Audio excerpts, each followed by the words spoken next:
Gold pour moi, ça représente le dépassement de soi, autant mental que physique.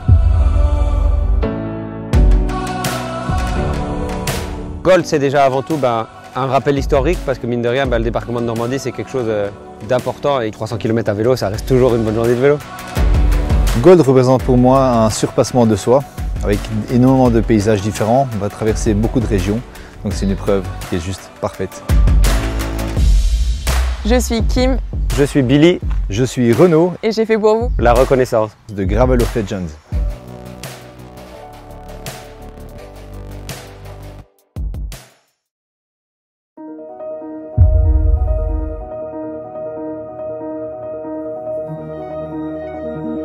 À Romanche, c'est une des plages du débarquement de Normandie, donc c'est Gold. La plage Gold, c'est aussi celle qui donne son nom à l'épreuve. Gravel of Legends, c'est l'acronyme de Gold. Le départ se fait au lever du soleil sur les plages d'Arromanches, ce qui est une expérience unique à vivre. Les couleurs sont juste incroyables. C'est quelque chose qu'on ne peut pas vivre de chez soi et de tous les jours. Le nouveau format cette année, ce qui est bien, c'est qu'on va faire un long tronçon sur la plage, profiter du lever du soleil, rouler le long de l'eau. Donc on a vraiment cette nouveauté sur le parcours avec, c'est le parti où on vient rouler sur la plage. On a à gauche les vestiges du port de Mulberry et puis à droite, on va quitter la plage par la droite pour venir vraiment s'enfoncer dans les terres.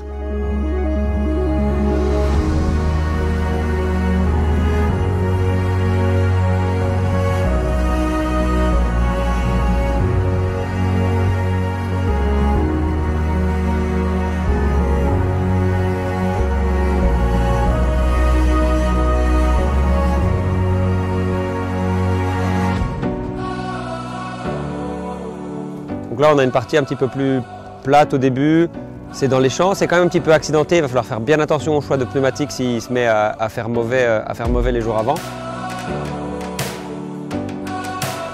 C'est assez roulant et il y a beaucoup de singles aussi, ce qui est super en gravel. Au niveau des paysages, on va vraiment voir de tout. On va partir de la côte, on va passer par des parties qui sont plus roulantes au niveau des champs. Mais alors on va vraiment en prendre plein les yeux. Donc on va longer différentes rivières, on va passer sur des ponts, des vieux ponts. On va prendre des parties qui sont vraiment réservées au vélo. Au niveau des paysages, on va vraiment prendre plein les yeux. C'est magnifique.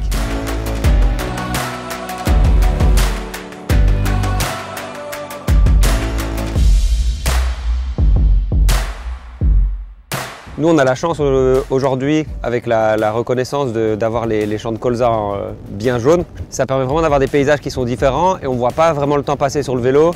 Et voilà, au fil des kilomètres, on voit vraiment cette évolution du terrain et ça, c'est vraiment hyper intéressant et ça permet aussi de meubler une journée de vélo de 300 km. On passe assez vite dans le bocage normand et ça dépayse vraiment. C'est quelque chose que quand on n'est pas de la région, on n'a pas vraiment vu.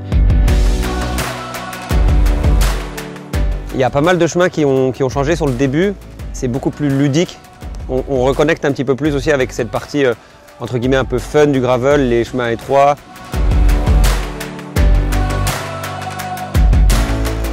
La Suisse normande, c'est la partie un peu plus costaud au niveau du dénivelé. Une grosse partie des 2500 mètres de dénivelé se feront dans cette partie-là, en tout cas sur les 100 premiers kilomètres, ce qui rend l'épreuve un peu plus compliquée à ce niveau-là. Donc il va falloir vraiment gérer ce passage. Mais tu préfères quand ça monte que quand c'est plat, toi, Kim, non? C'est un peu plus vallonné, ça monte un peu plus, donc j'étais un peu plus en difficulté là-bas, mais ça s'est quand même fait, c'est juste mental en fait, parce qu'on y arrive assez bien. On a vraiment ce territoire un petit peu atypique où on se dirait on est en Normandie, ça va être plat. Finalement, c'est quand même dur. De nouveaux chemins là aussi avec des descentes hyper chouettes. Ça, je pense que ça va plaire à ceux qui ont fait Gold l'année dernière.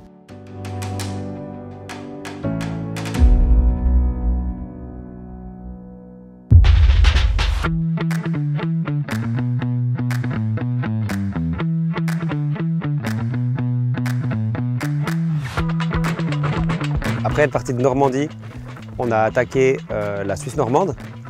À la sortie de la Suisse normande, on a eu la chance de traverser le bocage normand. Donc là, on a vraiment une grosse différence en termes de piste. Ça va être bien roulant, ça va rouler vite, ça va faire passer les kilomètres facilement. Donc ça, c'est plutôt une bonne nouvelle. On a dépassé Flers et c'était vraiment très roulant. C'est plus du gravier très plat. Il y a beaucoup moins de dénivelé qu'on a eu auparavant sur le parcours. À la sortie du bocage normand, on est arrivé aux terres rouges.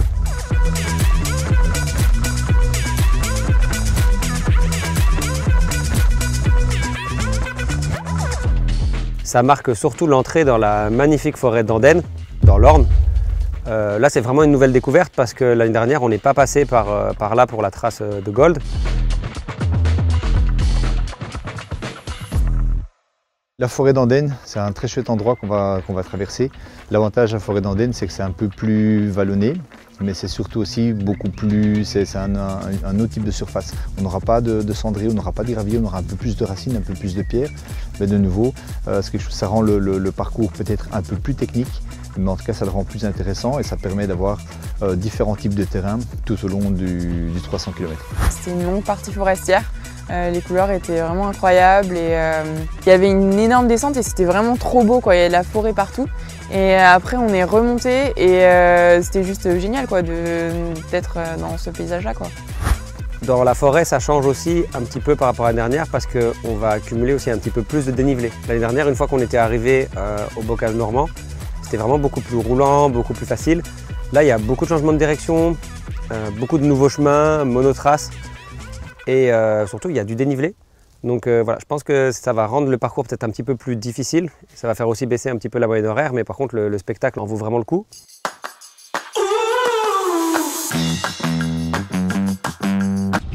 Donc voilà, on a encore laissé Kim devant et on est encore perdu. Hein, voilà. On dit merci qui ?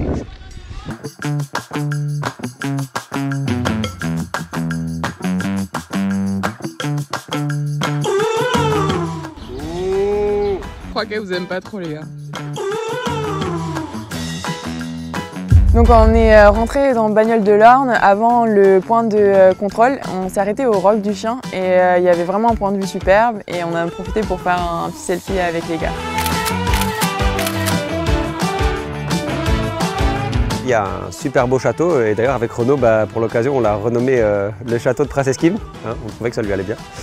Donc les gens feront le tour du château, nous on l'a fait aussi. Et ensuite, la petite cerise sur le gâteau après le point de contrôle, belle descente, un petit peu technique, assez ludique. Franchement, ça va être sympa à faire.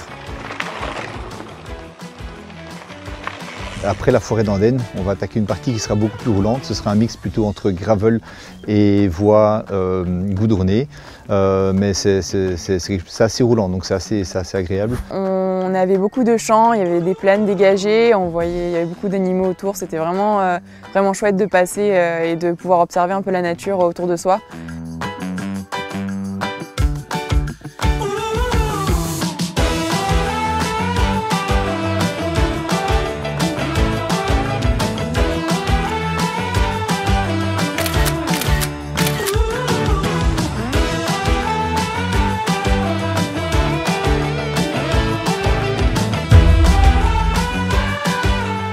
On est ici aux ruines du château de Bois-Thibault. C'est ici qu'aura lieu le bivouac Bikepacking by Specialized. Donc ils vont passer la nuit ici. Le château il est vraiment ancien, c'est un vrai château médiéval, un peu comme dans les films des chevaliers.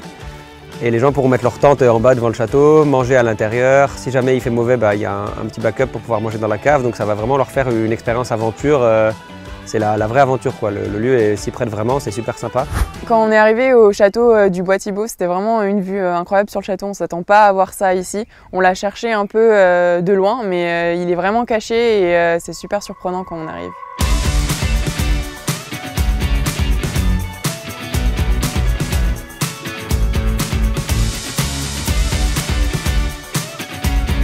On est allé au château de Lacey.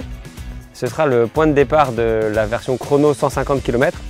Donc pour ceux qui veulent se faire un petit peu mal aux jambes, rouler vite et pas faire Gold en entier, il y a une version chrono 150 SRAM au départ du château, donc seulement 150 km mais avec des portions chronométrées.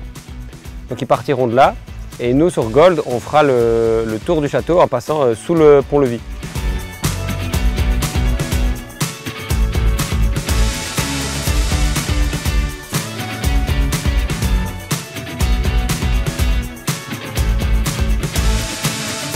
On est descendu en direction de Mayenne, ensuite de Laval. On a contourné les deux villes, ça c'est la nouveauté cette année sur Naturist Bike 2022. C'est qu'on ne va plus traverser la ville, mais on va justement profiter de tous les chemins qu'il y a aux alentours. Donc on va redescendre jusqu'en tram et donc on va longer justement la rivière sur les voies de la vélo française. On a plein d'écluses, de moulins, il y a pas mal de choses à voir, des paysages assez sympas et qui reposent un peu après cette première partie. On est sur une partie du parcours qui sera clairement plus roulante et plus facile. C'est plutôt pas mal parce qu'avec tout ce qu'on s'est mis dans les jambes avant, ça va permettre de finir quand même sur une note un peu plus douce et ça va permettre d'enchaîner les kilomètres et de rejoindre au fil du fleuve Angers. Le revêtement est tout à fait différent, c'est beaucoup plus roulant, c'est vraiment de la cendrée, c'est de la dolomie, donc juste que c'est très plat. Plein de choses qui sont sympas et qui changent des premières parties qu'on a eues, assez différents. Et on a un point d'eau, c'est sympa de longer ce point d'eau tout le long et de pouvoir apercevoir des bateaux, des canoës, même des gens à qui on peut dire bonjour et un peu interagir avec d'autres personnes. Et ça fait passer le temps, le long du halage.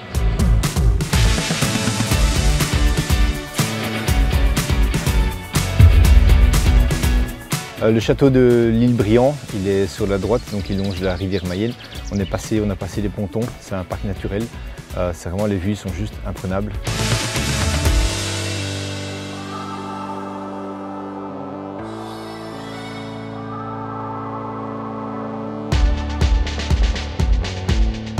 Ici on arrive à l'île Saint-Aubin, ça sent la fin, donc on est bientôt à Angers, il reste que quelques kilomètres. C'est la fin d'un long périple de plus de 300 km. Donc ça fait vraiment du bien d'avoir des chemins qui sont roulants, on recroise des gens et on sent la fin qui approche, ça fait du bien.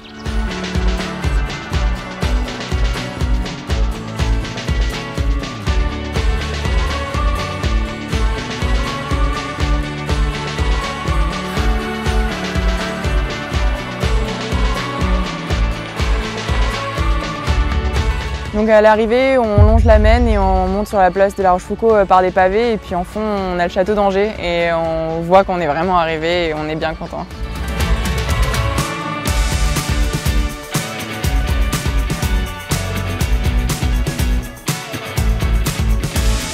Ce que je retiens de ce nouveau parcours de Gravel of Legends 2022, c'est que c'est un nouveau parcours, il y a tout un tas de nouveaux chemins qu'on va emprunter. C'est un parcours qui est beaucoup plus technique que l'année passée, un peu moins roulant. Par contre, ce qui est bien, c'est qu'on aura vraiment traversé tout type de terrain, tout type de sentier, tout type de paysage. C'est un vrai challenge pour tous les participants, qu'on soit débutant un peu ou qu'on soit vraiment qu'on pratique vraiment. Les premiers kilomètres sont vraiment durs et il faut vraiment les passer. Et après ça, c'est vraiment que du plaisir. Que vous arriviez à Angers vendredi après avoir fait Gold ou que vous arriviez à Angers samedi après avoir fait Gold en bikepacking, votre week-end ne sera pas fini. On vous donne rendez-vous sur le Gravel Festival et on vous invite à venir rencontrer l'équipe Specialized.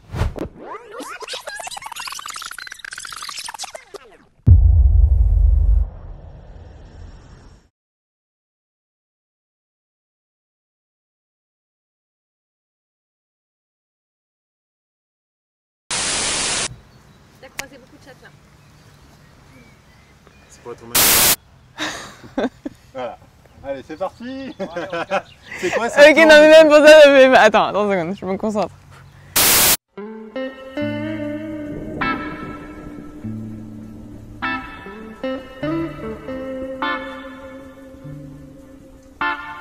Poil Tefal, double revêtement, 64,90 €, commandez maintenant. Okay.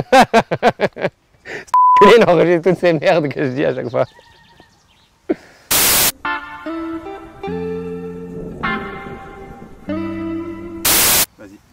Je suis Renaud et on a fait la reconnaissance Gravel is Bike. J'ai fait plein de conneries avec la caméra. Ou que vous atteigniez, ou que vous atteigniez Angers samedi après avoir. Oui. J'en fais quoi moi? Tu le coupes, hein. Non, tu feras certaines. Vas-y. On peut survaincre ça. Vaincre. Surmonter. Surmonter.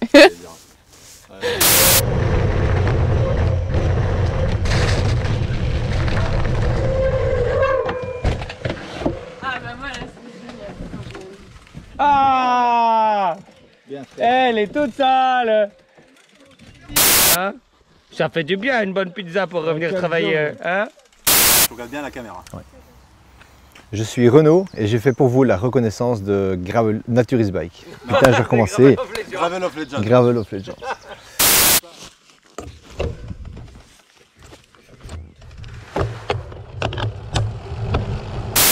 Voilà, là on est au kilomètre 100, on a fait, en gros on est à, bonjour, ici, Parce que là, en vrai, on se parle entre nous. Donc là, on est...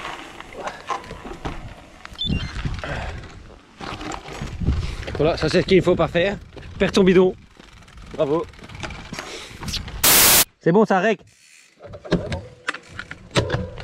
Ça règle du cul.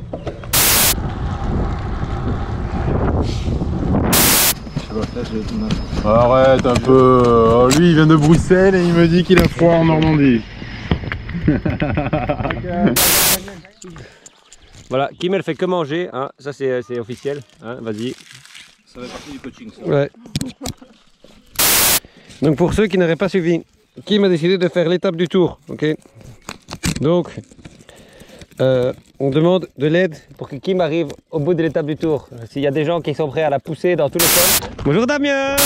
Bonjour Damien. Bonjour Damien. Bonjour Damien. Bonjour Damien. Bonjour Damien.